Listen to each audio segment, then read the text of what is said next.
이전에도 한번 말씀드렸던 적이 있는데요. 저는 대학교 4학년 때 졸업 한 학기 앞두고 휴학을 했습니다.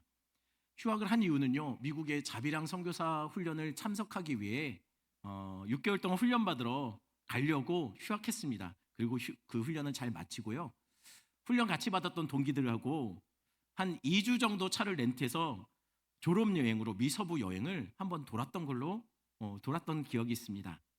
근데 그 여행 중에 좀 재미난 경험을 한 적이 있어요. 그게 뭐였냐면, 제 기억으로는 제가 그랜드 캐년에서 라스베가스로 이동할 때였어요.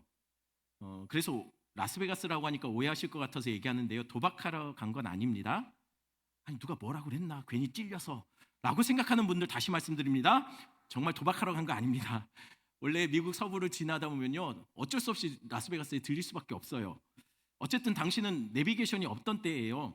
그러니까 한 명은 운전하고 옆에서 한 명은 지도책자 펼쳐서 그랜드 캐년에서 라스베가스로 차를 몰고 가고 있는 중인데, 그만 밤이 되어버렸습니다. 길에서 밤이 된 거예요.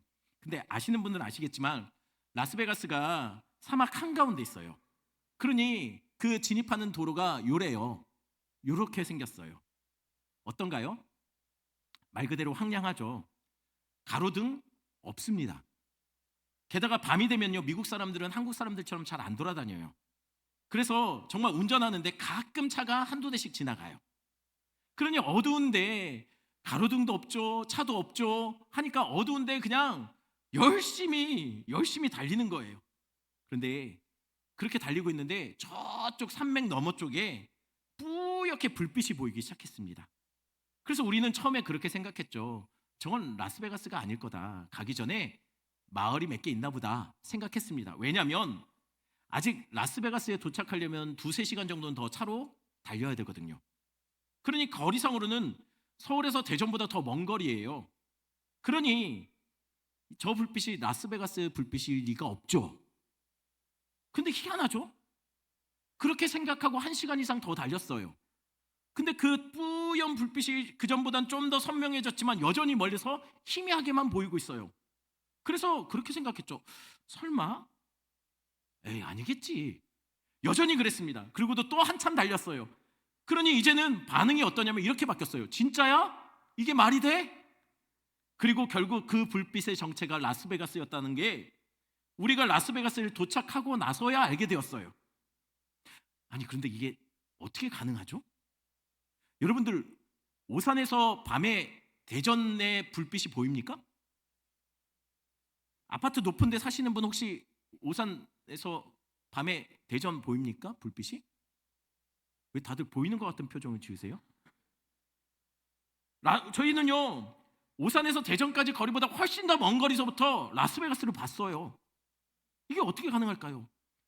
그 불빛을 보고 2-3시간 동안 달렸다니까요. 어쩜 그렇게 하나도 안 신기한 것처럼 표정을 지으세요? 전 되게 신기했는데. 여러분, 이게 가능한 이유는요, 라스베가스가 너무 밝아서 그랬을까요? 아니에요. 라스베가스가 너무 밝아서 그런 게 아니라요, 주변이 너무 어두워서 그랬던 거예요. 주변에 다른 불이 없어요. 그러니 라스베가스가 훨씬 더 밝게 느껴진 거죠. 기억하셔야 합니다. 빛은 어둠이 짙으면 짙을수록 어둠에 묻히는 것이 아니에요. 오히려 어둠이 짙으면 짙을수록 빛은 더 빛답게 더 분명하게 보이게 되는 거죠. 그러니 여러분, 교회도 그래야 해요. 교회는 세상의 빛이어야 합니다. 그러니 세상이 어둡다면 교회도 덩달아서 어두워지고, 세상이 악하면 교회도 덩달아 악해지면 안 돼요. 세상이 비난과 욕설과 폭력이 난무하다고 교회도 따라서 비난과 욕설과 폭력이 난무해서는 안 돼요. 세상이 혼돈과 갈등으로 가득 차다고 교회도 덩달아 혼돈과 갈등으로 그렇게 가득 차 있으면 안 됩니다. 세상이 폭력과 욕설이 난무하다고 교회도 폭력과 욕설로 반응해서는 안 된다는 거예요. 왜요? 교회는 세상의 어둠을 밝히는 빛으로 부름받은 자들이기 때문입니다. 그러니 지금 한국 교회들이 진짜 빛이 맞다면 세상과 같은 모습으로 혼란과 분열과 폭력의 중심에 서 있으면 안 됩니다. 교회는 더욱더 빛답게 예수 닮은 모습으로 살아가야 합니다. 오늘 본문은 교회가 드러내야 될 빛이 무엇인가를 우리에게 소개하고 있어요.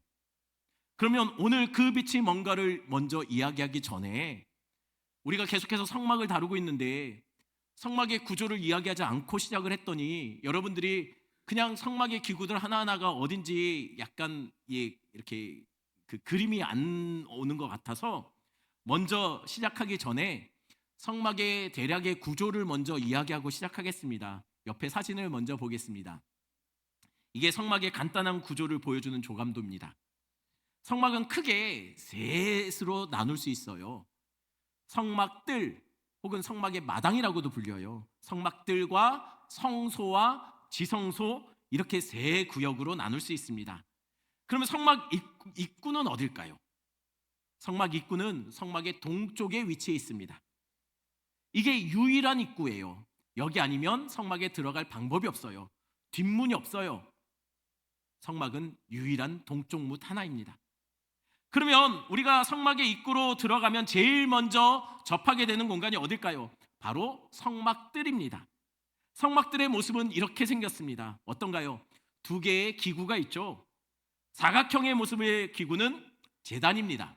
그리고 그 뒤에 동그란 물대야 혹은 물두멍 또는 바다라고 불리는 기구가 있습니다.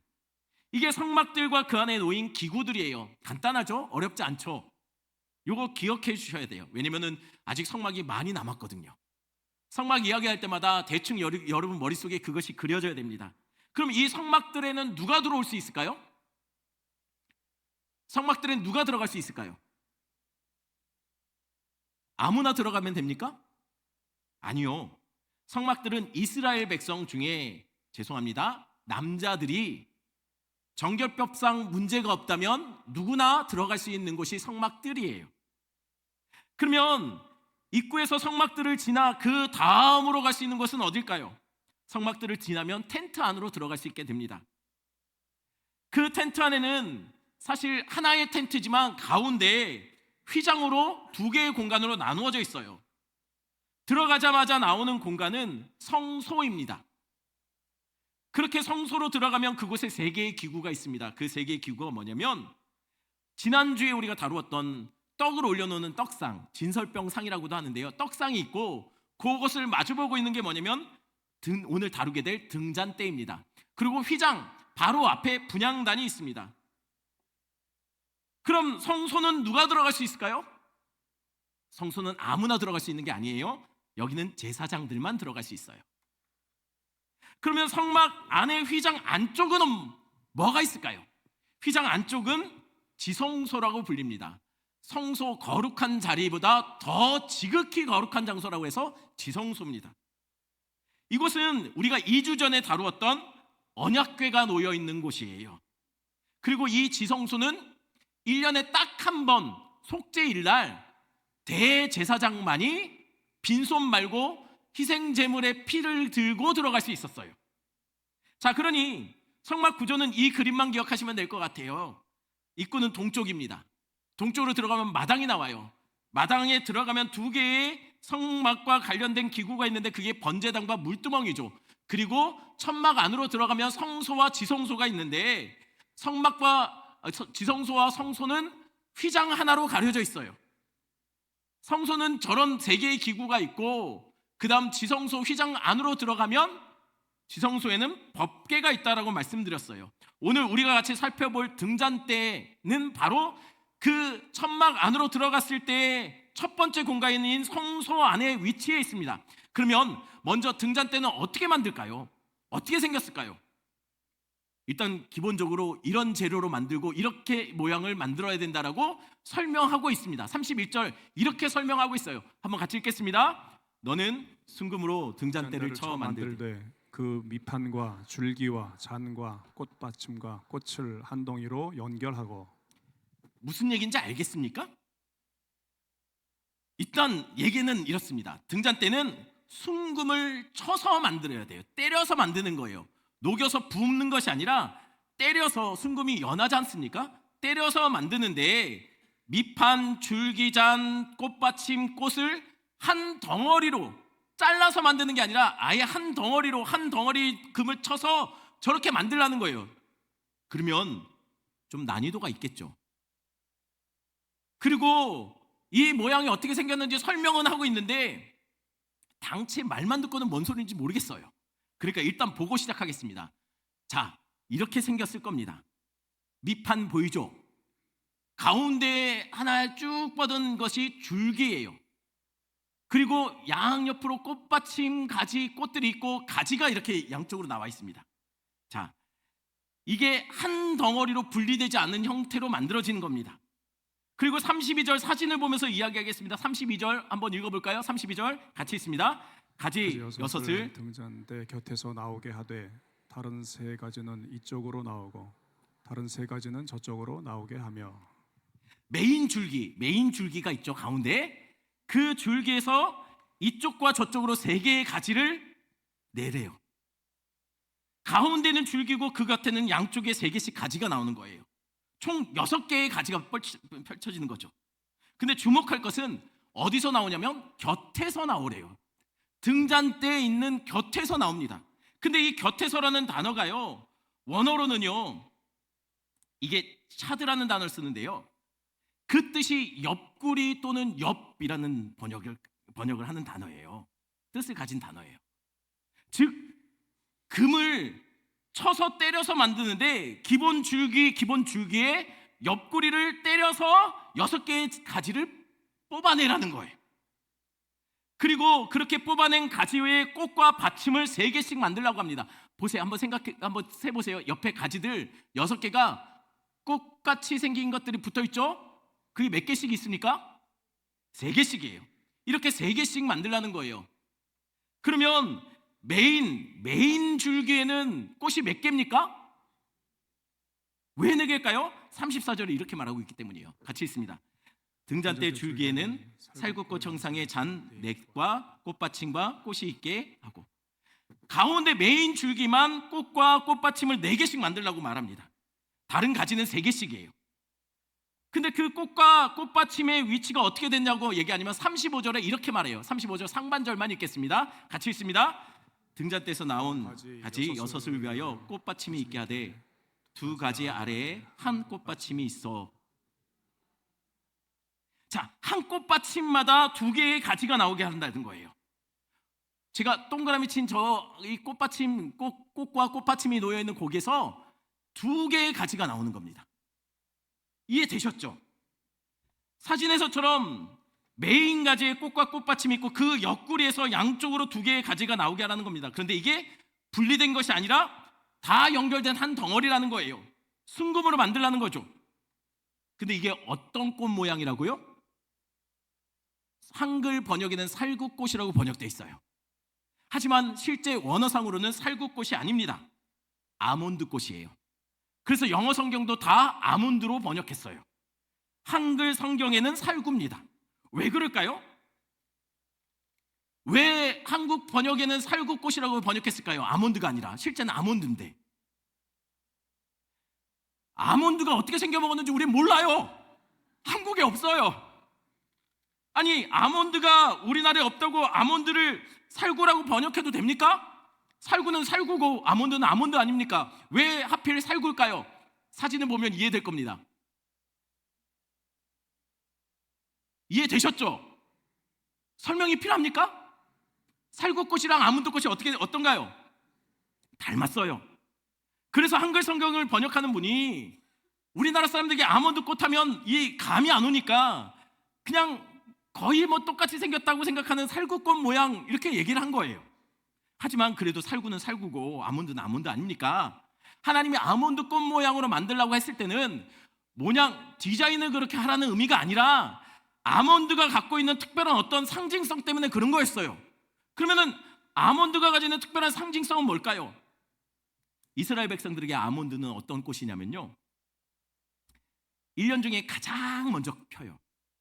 그리고 가장 먼저 1년 중에 가장 먼저 열매 맺는 나무가 아몬드 나무예요.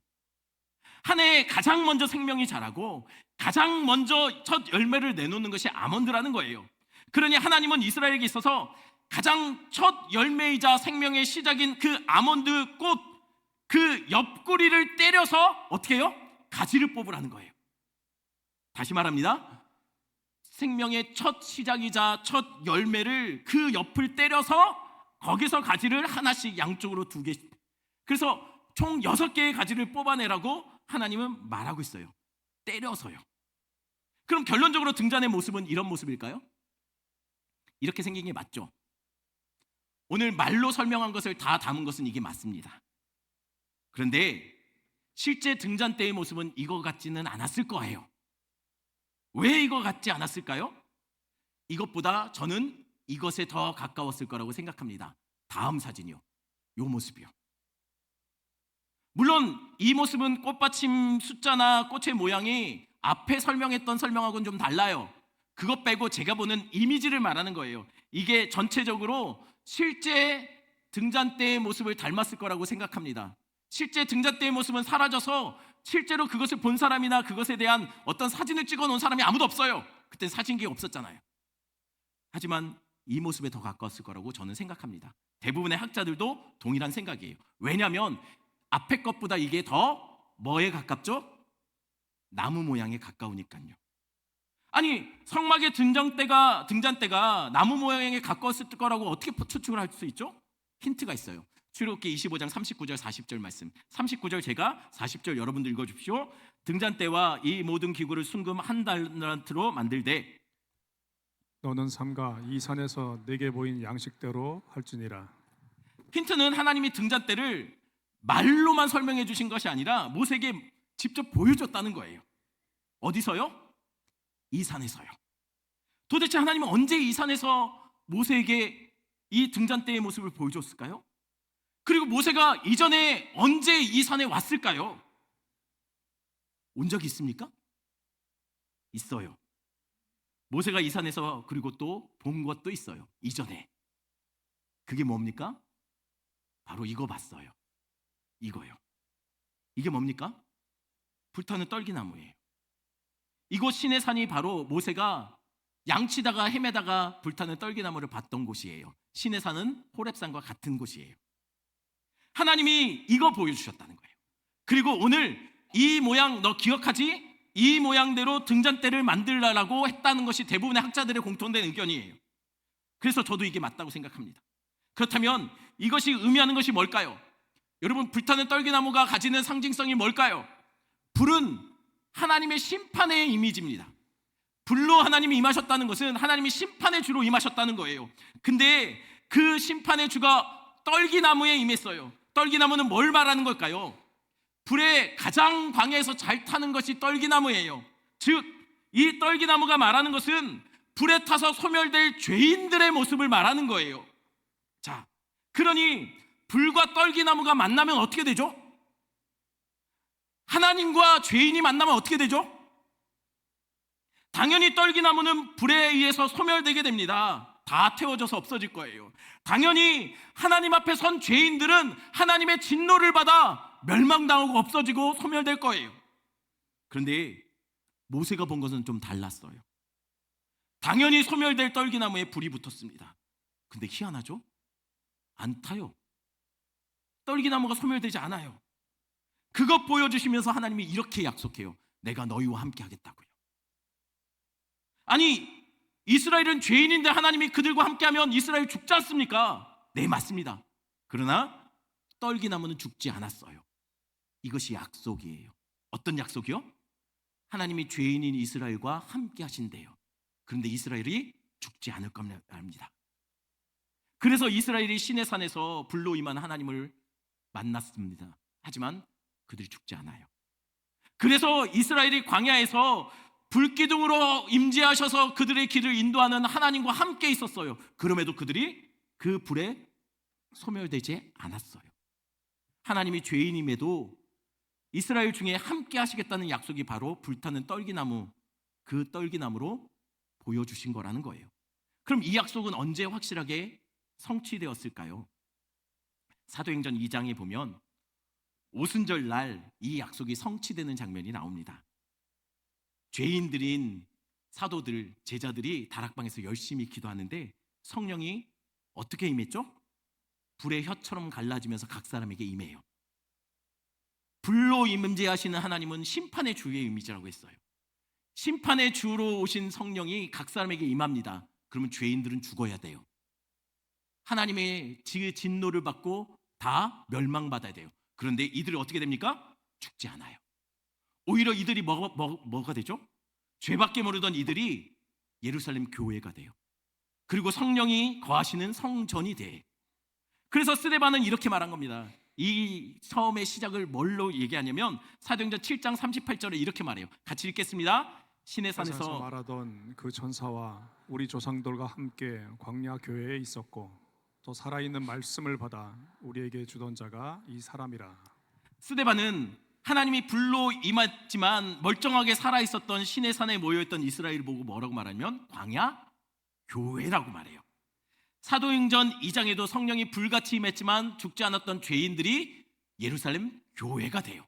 그리고 성전이 되죠. 그러니 나무에 불이 붙은 것처럼 보이는 등대가 의미하는 게 뭘까요? 떨기나무에 불 붙은 것처럼 흉내내서 만든 이 등대가 가지는 의미가 뭘까요? 바로 교회를 말하는 거예요. 그러면 그 등잔대 위에 붙은 불은 뭘까요? 하나님의 임재, 특별히 성령을 의미합니다. 이건 사도 요한이 본 환상 속에서도 동일하게 증언되고 있어요. 계시록 1장 20절 같이 있습니다. 내가 본 것은 내 오른손에 7별의 비밀과 또 7 금촛대라. 7 교회의 사자요 7 촛대는 7 교회니라. 여러분, 요한이 환상 중에 봤는데 7 촛대를 봐요. 근데 7 촛대가 뭐라고요? 7 교회래요. 그러면 7개의 교회만 말하는 걸까요? 아니요. 7이라는 숫자는요, 완성의 숫자고 다 채워진 숫자예요. 7 교회라고만 얘기했지만 사실은 7 교회를 대표적으로 언급한 거지만 사실은 전체 모든 교회를 말하는 거예요. 그럼 이해가 되죠. 뭐가 이해가 됩니까? 왜 하나님이 등잔대를 한 덩어리로 메인 줄기에서 첫 열매이자 첫 생명의 상징인 아몬드 꽃을 거기다 새겨놓고 그 옆을 쳐서, 옆구리를 쳐서 그곳에서 줄기를 빼라고 했는지 이해가 되시죠? 교회의 첫 열매, 첫 생명이 되신 원 줄기는 누굽니까? 예수 그리스도예요. 그 예수 그리스도의 옆구리를 때려서 빼낸 줄기들이 바로 뭐라고요? 교회가 된다는 거예요. 이것은 마치 아담의 옆구리를 찢어서 거기서 신부들인 하와를 빼놓듯이 예수 그리스도가 십자가에서 옆구리가 찢어져서 거기서 보혈이 터져 나왔을 때 그로부터 뭐가 태어났냐면 바로 그 예수 그리스도의 신부들인 교회가 거기서부터 시작된 것과 같은 의미예요. 그러니 교회는 예수 그리스도의 몸, 그리고 그 몸에서 연결된 바로 지체들이 바로 여러분들이고 교회가 바로 예수 그리스도의 지체들이라는 거예요. 그런데 그 교회를 나타내는 등잔대를 하나님은 제사장들에게 항상 꺼지지 않도록 항상 불을 밝힐 수 있도록 기름을 항상 채워두라고 얘기합니다. 이게 중요해요. 불이 꺼지면 안 돼요. 항상 켜져 있어야 됩니다. 왜요? 등잔대에 불이 꺼지면 성막은 어둠 그 자체이기 때문이에요. 성막 안에는 밝힐 수 있는 빛을 내는 것이 없어요. 이 등잔대밖에 없어요. 근데 그 빛이 뭐라고요? 바로 성령의 임재라고 말했어요. 기억하십시오. 교회는 항상 성령이 임재하시고 역사하셔야 해요. 성령의 역사가 없는 교회는 불 꺼진 등잔대와 똑같아요. 아무 쓸모가 없어요. 그런데 그 등잔대는 어디에 위치하고 어디를 비추라고 하는지 성경은 이렇게 말합니다. 출애굽기 25장 37절입니다. 아주 중요한 말씀이에요. 같이 읽겠습니다. 이거 불 만들어. 등잔대와 옆에 가지 6개, 총 7개의 등잔을 그 위에다 올려놓으라고 해요. 메인 줄기까지 합쳐서입니다. 근데 그 등잔대가 아니고 그 등잔은 여러분 이거는 분리된 것 같아요. 그래서 이거는 조정이 가능해요. 근데 그 조정을 해서 늘 어디를 비추라고 하고 있습니까? 앞을 비추라고 해요. 항상 앞을 비춰야 됩니다. 근데 이 등잔대의 앞이 어디죠? 뭐가 있죠? 앞에 뭐가 있습니까? 진설병을 올려놓는 떡상이 있어요. 그러니 등잔대가 항상 비추는 것은 성막 전체가 아닙니다. 뭘 비춥니까? 떡상을 비추고 있는 것이 맞아요. 근데 떡상이 뭐라고 했습니까? 지난주에 우리 떡상 다루었죠. 떡상이 가지는 의미가 뭡니까? 떡상은 예수 그리스도의 십자가를 의미한다라고 했어요. 그리고 그 위에 올려진 진설병은 십자가에서 찢겨지고 깨지고 으스러진 그분의 몸, 자신을 찢어서 우리를 생명의 양식으로 자신을 내어주신 그분의 대속하신 그분의 육신을 말한다라고 말을 했습니다. 그러니 기억하십시오. 여러분, 교회는 세상의 빛이어야 합니다. 어떤 빛이요? 어두운 세상에 그럼에도 예수 그리스도의 십자가가 정답이라고, 그분이 이 땅에서 남기신 말씀이 정답이라고 외치는 예수 그리스도의 십자가를 드러내는 빛이 바로 교회입니다. 돈이나 명예나 성공과 힘, 그것을 비추는 빛이 아니에요.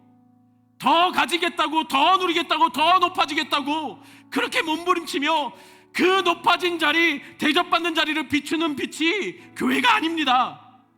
교회는 더 낮아지고 더 가슴앓이하고 더 겸손하게 비난과 수치를 다 받아내고, 그러면서도 묵묵히 십자가로 나아갔던 그 예수님의 겸손과 그 희생과 그 찢기심과 그 고난당하심과 그 대속을 비추고 항상 드러내는 것이 바로 교회의 역할이라는 거예요.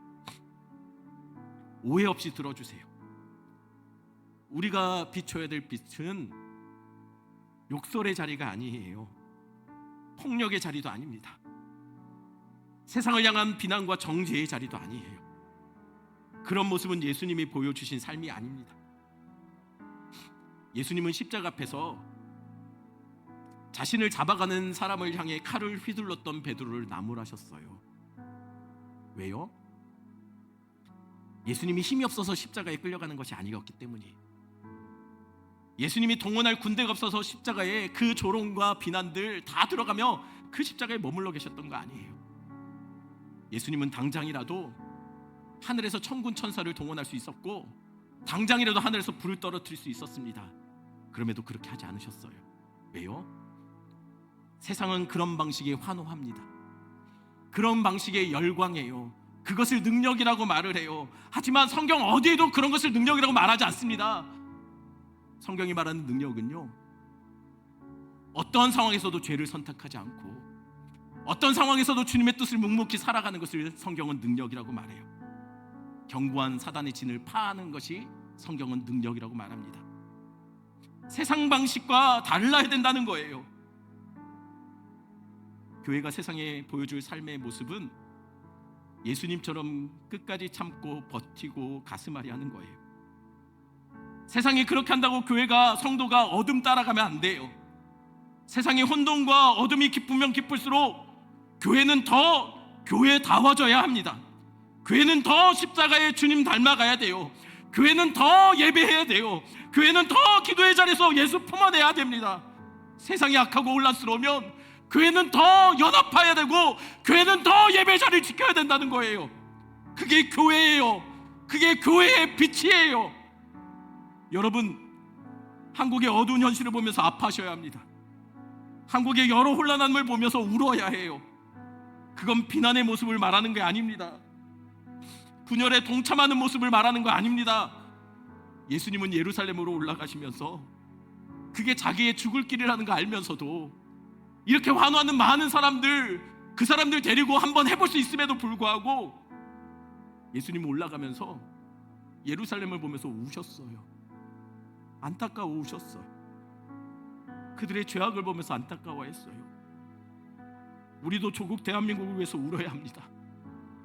내가 더 낮아지고 더 기도하고 예배하는 자리에서 더 가슴앓이하며 분열하는 곳에 연합을 만들어낼 수 있는 그런 안타까움의 마음을 갖고 주님 앞에 엎드리셔야 해요.